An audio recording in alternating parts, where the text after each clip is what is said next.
Hello, everyone, and welcome to my channel.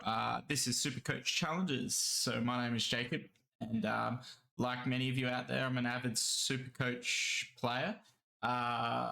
Only really played for the past 4 or 5 years, but I'm really into it. And like many of us, would watch so many content creators who are putting out so much good information that I thought I'd give it a go myself, but in a different way. So, what many of us would know that because of all the information we've got coming out, all these great creators giving us so much information and content, and more than ever before, a lot of the teams are becoming very much the same. So I was sitting there thinking about it, and I was like, wouldn't it be interesting to create a team that is got some sort of restriction and see how it goes against the general population? And what I came up with was, well, for this year anyway, was a 400k price limit. So what that means is that instead of being able to, set up my team how most structures would be, which is with your primos, some mid prices, and some rookies, I'm actually going to be only able to pick from players that are 400,000 and less. Now, what you may think is, oh, this is never going to work, obviously. And there's a lot of merit to that, because obviously you won't be able to get those top players like Clayton Oliver or Rory Laird who are going to pump out those big scores. But the point of this is not to be locked into $400,000 plays the whole time. It's simply a limit on when I can add them. So the team is going to start as 400,000 and less. And then I decided, looking through, considering it's handicapped already, and you're going to miss those big captain scores, I was initially going to do it at the halfway mark, be able to then bring in players above 400,000.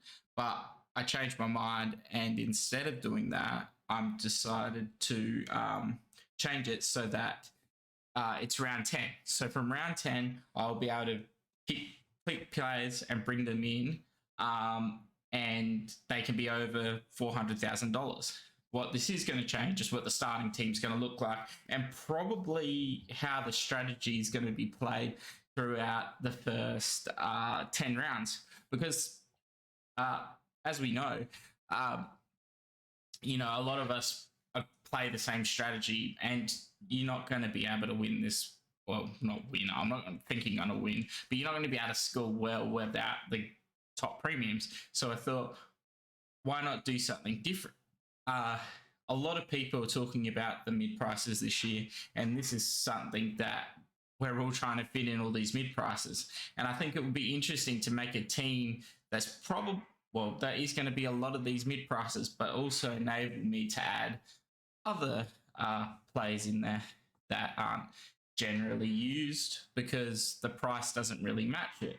Now, the thing is, it's going to be a bit different here. I'm not going to have any limit on the money I can have. There's probably going to be value for players that can score a little bit more at the start of the year rather than at the end of the year.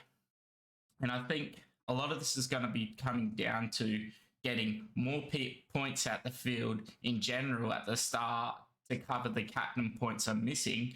But also, I'm going to have to create a little bit more value and use trades a little bit more differently than what you would in a general team. I think it's going to be more important to get the players right, because you're not going to be able to have those primos to cover those losses. And if you have bad scoring players altogether, it's just going to be bad because you're already behind by not having those primos. And in saying that, the pretty much rules I've put in place are that no players over 400k can be started in the team, and all picked in and traded in until after round 10. The second rule is if player price rises over 400k, they can still be kept. Obviously, that's the whole point of the game. It wouldn't work without that.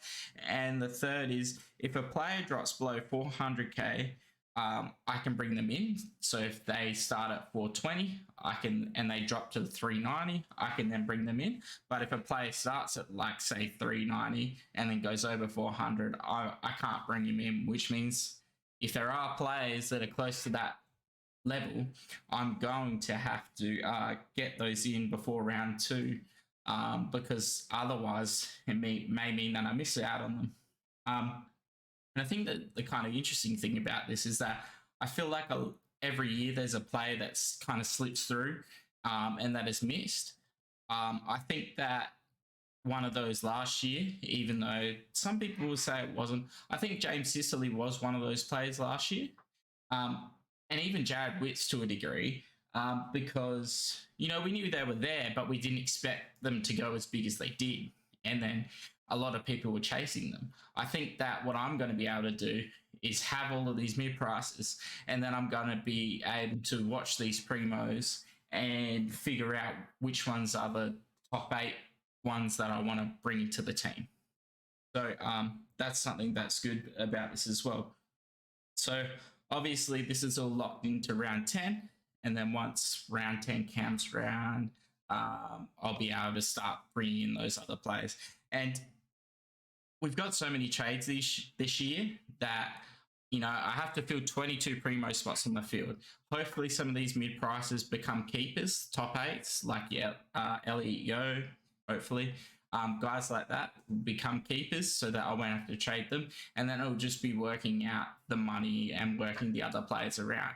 And I feel like if we can get the right mid prices, there is every chance that they can get the points back that we lose on the captain and cover the point up, because of the fact that they'll be outscoring the rookies that those higher price teams are being forced to play.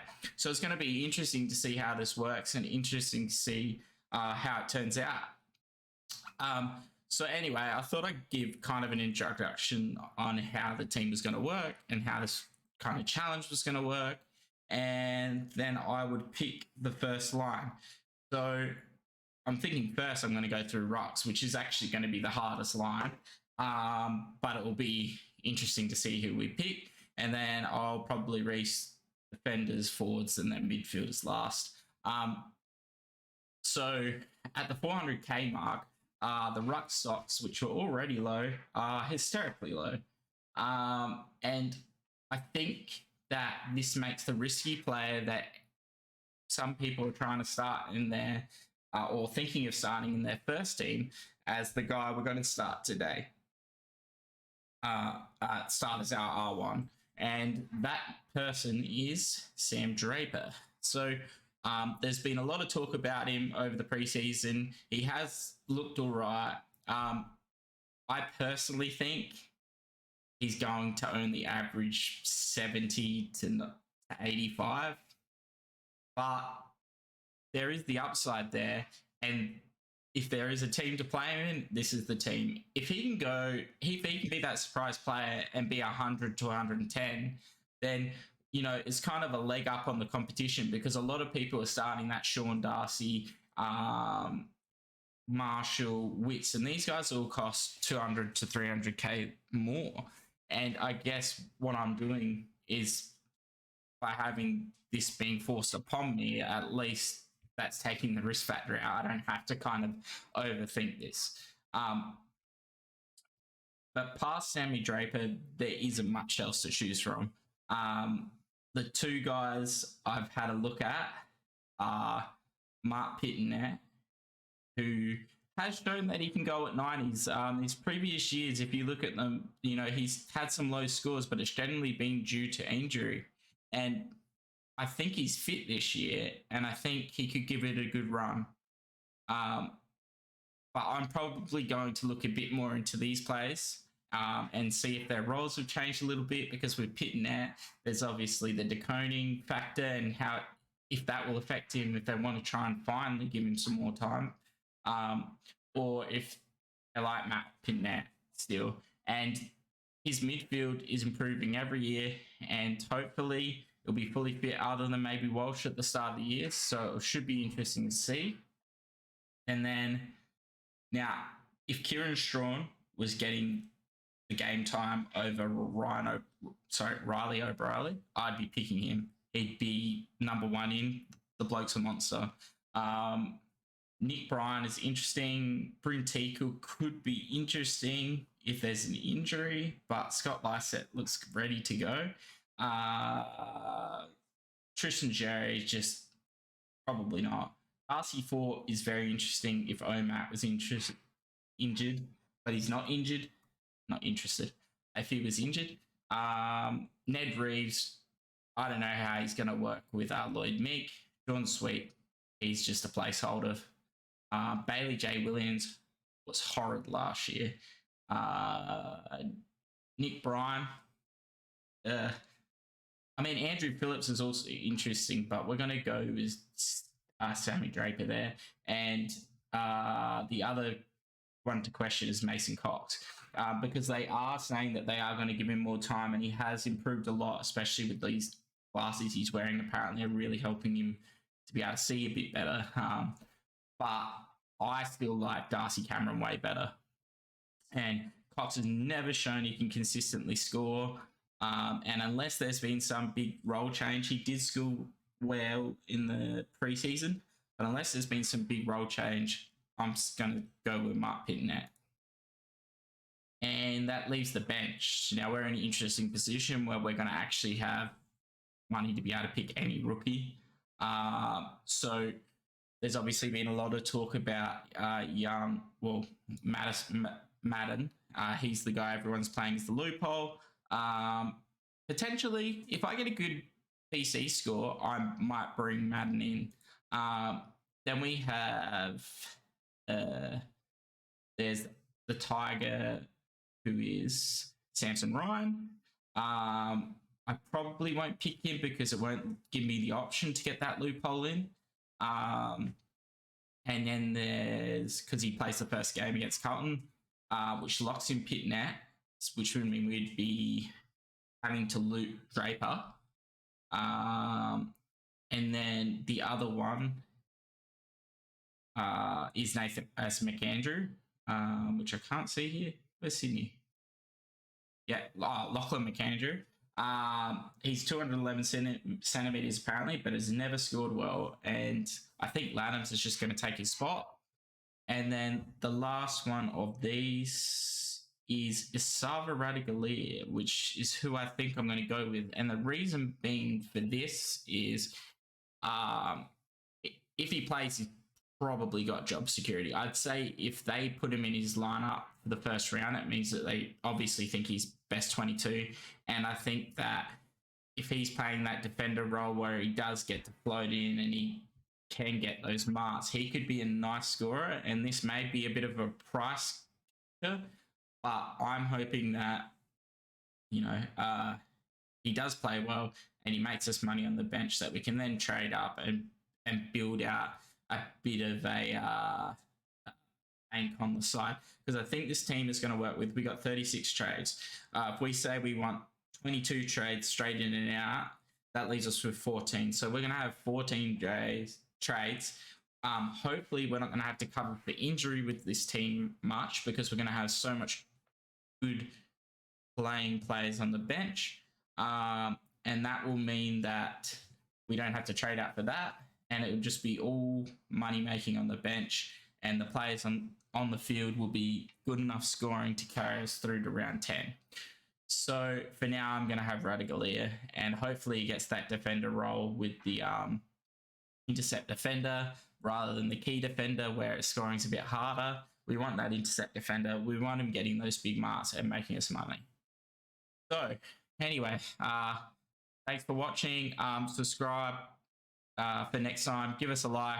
Obviously helps with getting people to videos and the channel or whatever, but this should be good fun, and I'm excited to release the rest of the team and to actually see how this goes. I think there's some merit to working, but I'm not holding my breath. I think if we get top 30k, that would be really good. Top 20k would be amazing, I think, because the amount of people who picked Oliver and Laird is, Oliver's 50% and Laird's 25. I think Oliver's 42 at the moment, actually. And Lade's 25, I think. And, you know, it's just showing us how much that, you know, content creators are creating an echo chamber where everyone's picking the same players, because Leb was like 5 to 10% at the start of the season, and then he comes out and dominates a cracking match, and Oliver's doesn't do as well, and it's all of a sudden starting to switch. But if you watch the highlights of that game, Oliver was taking the piss. He was bloody running through, not handballing off, not looking for kicks to players, literally just going for goal himself. So I think it'll be interesting what happens this season, and he's hoping that some of these mid prices can fire for us, and we can get somewhere with this.